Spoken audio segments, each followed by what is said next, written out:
আমি করব শীতের নতুন ছোট আলু দিয়ে আলুর দম। চলো তাহলে স্টার্ট করা যাক ভিডিও।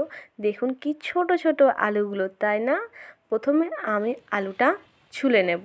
এই ছোট আলুর দম দিয়ে লুচি পরোটা খেতে কিন্তু খুব সুন্দর লাগে। আর আলুগুলো ছুলতেও বেশি সময় লাগে না, বটির ডগায় একটু ডলা দিলেই আলুর খোসা ছাড়িয়ে আসে। একে একে সমস্ত আলুগুলো ছুলে নেব।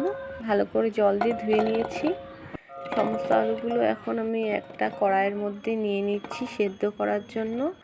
আমি এখানে যতগুলো আলু নিয়েছি সেই পরিমাণ হিসাবে আমি লবণ দেব আর দেব জল। কড়াইতে সর্ষের তেলের উপর গোটা গরম মশলা, পেঁয়াজ কুচি, রসুন বাটা, আদা বাটা, জিরে লঙ্কা বাটা, চিনি, টমেটো কুচি, হলুদ লবণ দিয়ে ভালো করে কষিয়ে জল দিয়ে দেব। তারপর সিদ্ধ করা আলুগুলো দিয়ে ভালোভাবে ফুটিয়ে নিলেই হয়ে যাচ্ছে আলুর দম।